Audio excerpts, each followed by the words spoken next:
Welcome to another episode of the EG Success Mindset Podcast, a space for business owners, team leaders, and individuals who want to learn how to communicate with clarity, develop self-confidence, and build high-performing teams and culture.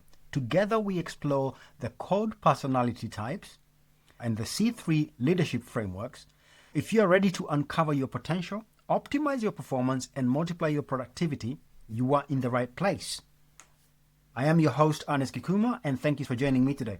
In the last episode, we looked at your C.O.D.E personality, whether you're a connector, an organizer, a detail-oriented person, or an effervescent individual. Now, if you haven't signed up for the C.O.D.E framework, make sure to sign up and get on the waiting list.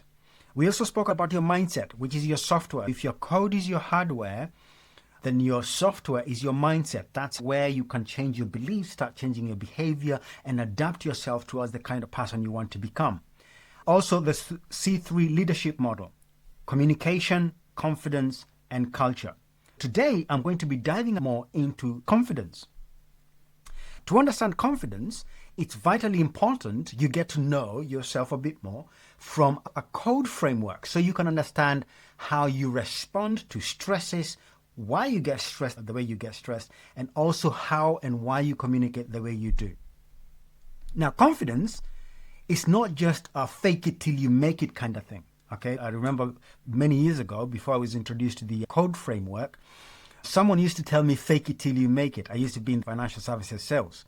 It was really difficult, but fake it till you make it never felt authentic. There was no alignment. Then I was introduced to the C.O.D.E framework and things began to change. Confidence originates from the Latin root verb confidere. Now, it's made out of two words: con, which means with, and fidere, which means trust, which literally translates to have full trust on reliance upon someone or something. So, give you a quick example. Personally, I'm a Christian. I believe in the coming of Christ, God-man in the form of Jesus Christ, showing us the way, the truth, and the life. Whoever believes in me shall not perish, but shall have life. Now, so my confidence in who I am as a created being is rooted in Christ and the work he did in the cross. Right. That's having faith in. Now, depending on your faith system, you might have faith in someone or in something, or as some people say, I have no faith in anything. Now, that's a dangerous space to stand in because ideally your foundation is on sand. So confidence then is to have full trust in. So in personal development, we want to explore a lot more in self-confidence, having confidence in yourself, right? So the reason why most of us fail is because we don't trust ourselves. I never used to trust myself. I have developed and learned how to trust myself. And that's why the C.O.D.E framework is so important. Because when you begin to understand the reason why certain people repel you and why you're attracted to others, it helps you begin to develop self-reliance, a certain level of self-trust without trying to be an imposter. That's your C.O.D.E personality. And also, if you're then going to become self-confident, it's very important for you to begin to understand, as you become confident, you begin to communicate in a particular way. You can speak in a specific way. We're going to be exploring a lot more in terms of communication later on. But for now, we want to focus on confidence. Your confidence is always based on who you think you are or who you think you're not. If you seem to have an imposter syndrome, check out episode 1, recorded for you earlier. You'll understand that when you're trying to be someone you're not, or you're not sure where you stand, you're going to communicate in a way that creates confusion. But when you begin to understand how you are, who you are, and so on, you begin to have less stress and therefore communicate with clarity. If you're an organizer, you build confidence through preparation, structure, predictability, and routine. Now you're probably going, oh, hang on a second, he knows how I act. Yes, if you're an organizer, you build confidence through preparation, structure, predictability, and routine. That expresses itself as self-confidence through stability, reliability, professionalism, and order. Okay. If you go into someone's office or home and you see it organized in a particular manner, you see them carry themselves professionally at work. They're very reliable as a friend, as a family member, as a co-worker, and they seem to be very stable. If that's the way they're coming across, it's because they are an organizer using our C.O.D.E framework. What destroys the C.O.D.E, the organizers, are confidence. What shakes them? Number one, sudden change. If you fall within the organizer framework, sudden change is one of your Achilles' heel.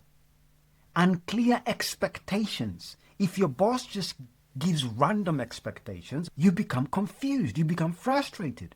You don't like chaos.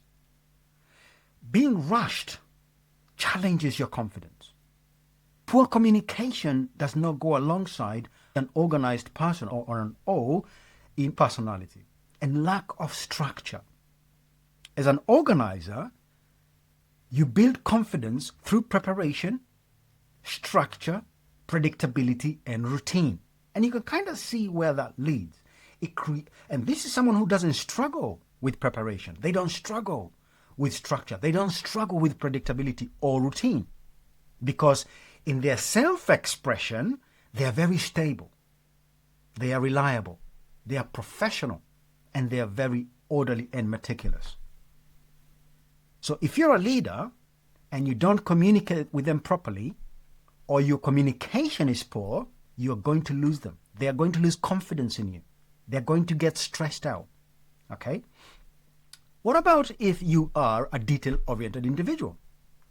Now, you build your confidence the most through knowledge, logic, clarity, accuracy, and understanding.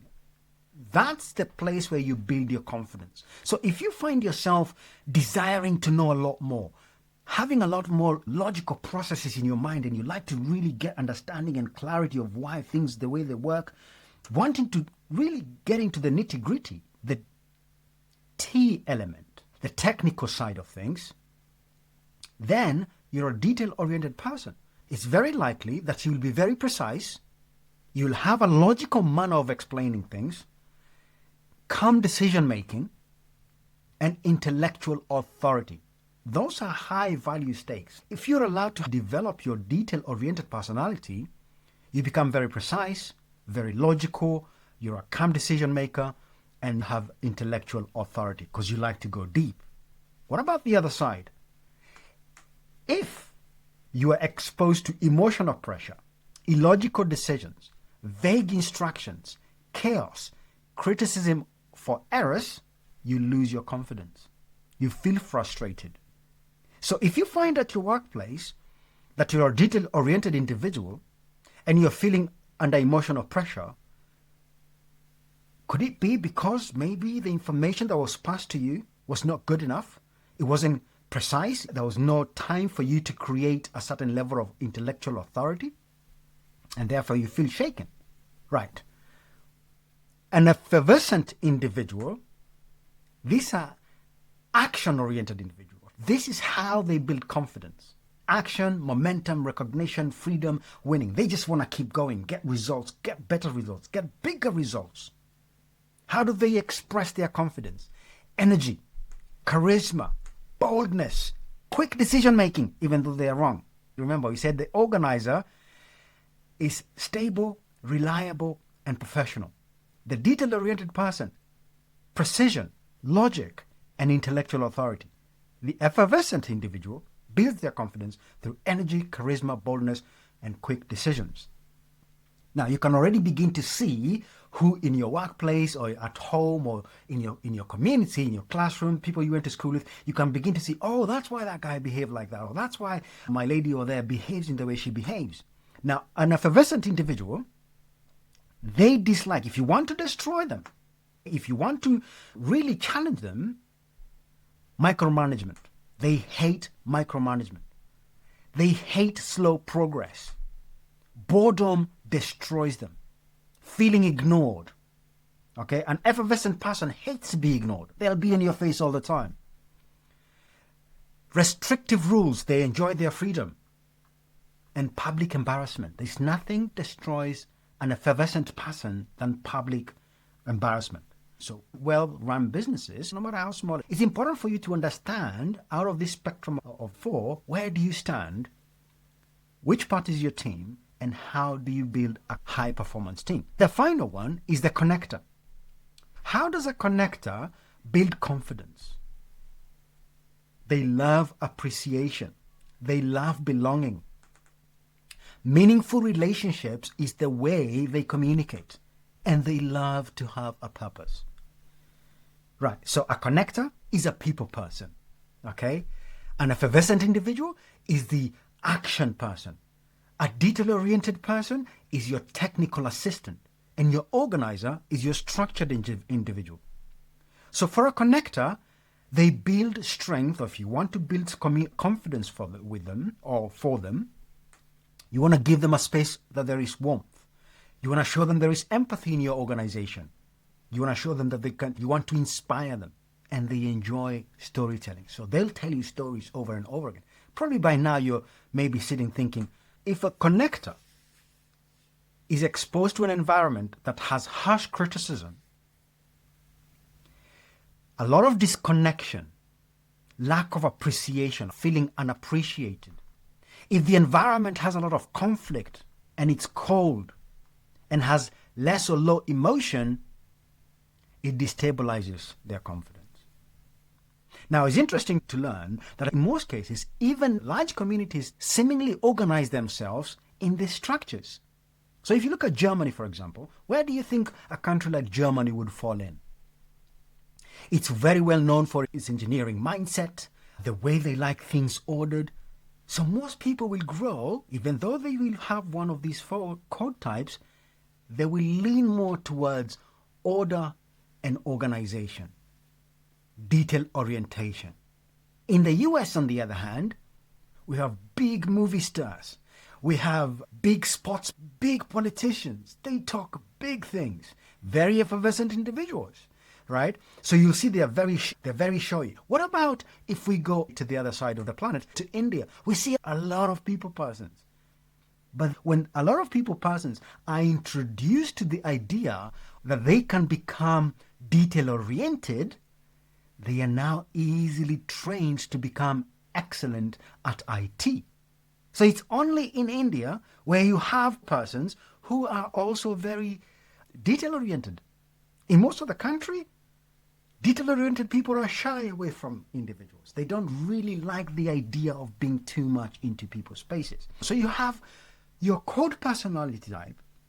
I've shared with you how you build confidence, how confidence is expressed through your code personality, and what destroys their confidence. As a team leader, as a business owner, as a parent, as a teacher, it's important for you to begin to understand, especially if you're having a challenge with communicating with any of your students, any of your customers, any of your team leaders, to begin to understand, first of all, your code personality type, what threatens you, understand the other person's personality type, and what threatens them. If you're an organized personality and the team leader, micromanagement is going to cause a lot of problems and conflict in your team, in the team dynamics. It's important to understand which personality sits where. This is why it's so important to register on the code personality framework before it's launched. Join the waiting list so that you can begin to expand your capacity as far as communication is concerned. Now remember, a cactus cannot grow in a swamp. It grows in a desert. A rose not grow in a desert. It requires a certain environment. Confidence requires a certain environment. You need to create the environment where all your people, regardless of which personality type they sit in, find the right nourishment, whether that's encouragement, whether that is a goal setting, whether that's them being allowed to really go deep and gather information so they can have a certain level of intellectual authority and so on, so that you can build a high-performance team and culture. Now remember, in order for you to begin to shape the reality of an individual or for yourself, it's the mindset that you need to go into. It's the belief systems, because your code personality is not set on stone. Okay, just because you're an effervescent person doesn't mean you're always going to be chaotic.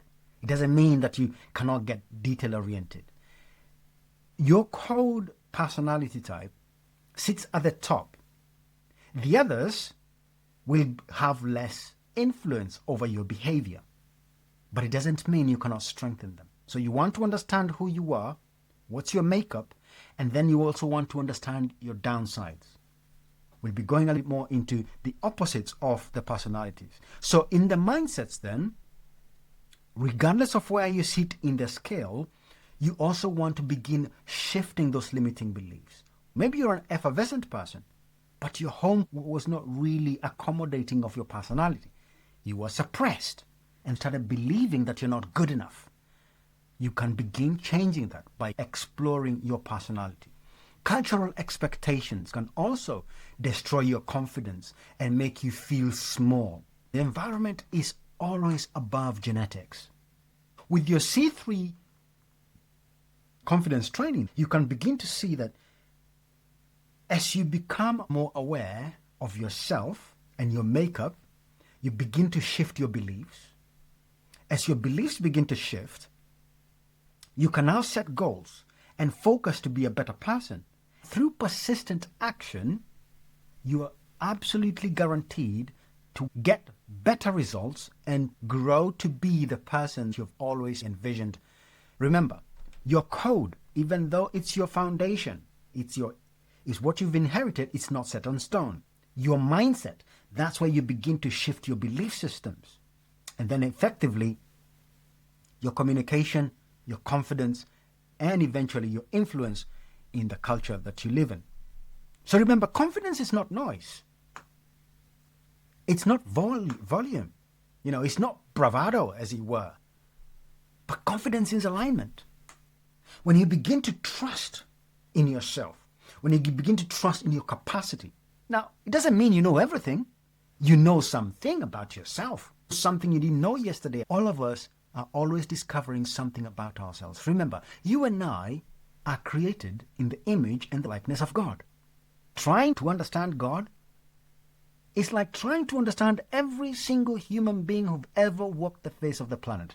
That's not going to happen. Not anytime soon. But I like what the Bible tells us, that when we see him as he is, we will become as he is. Until then, you and I are left with one task. Continuously look into the scriptures. Go within to discover the kingdom of God, the order in which he likes things done, and bring that out into the forefront. Honoring one another, loving one another, leading one another, and influencing one another. So confidence is alignment between identity, belief, and behavior. Confidence is the alignment between identity, who do I think and feel that I am, my belief, I know who I am, and my behavior. I act in a particular way because of who I am. Be, do, have. If you want better results, you've got to be the kind of person who can produce those results. If you don't know what kind of person you are, code begins to give you the nuggets, the clues, the keys necessary for you to start understanding yourself. Oh, that's why I like detail. That's why I'm a technical person so much. If you're a team leader and you just recruit people, this is important to begin to understand how to place them in the right team dynamics. Right. So next time you hear someone tell you, I really don't feel like I'm getting the results I should get, or I'm being pressed to pretend to be someone I'm not, it's time for them to understand their code personality. So with today, I hope you have captured the idea of confidence, that it is inward alignment. The previous episode, we went into digging down into the mindset and explained to you about the code system. Today we've looked at confidence. It comes out of self-trust, trusting yourself. Now most of us, me being one of them, I never used to trust myself. So I hope today's episode on confidence has been helpful to yourself. If so, please share with someone, have a conversation with someone. But more importantly, take action. Next episode is uploaded for you already. Check it out. It's on communication. How you communicate from your C.O.D.E personality framework. If you're a connector, there's a way you communicate. If you're an effervescent person, there's a way you communicate. So I hope this has helped you build a bit of your confidence. And remember to go to mycodeprofile.com and register. Until next time, God bless.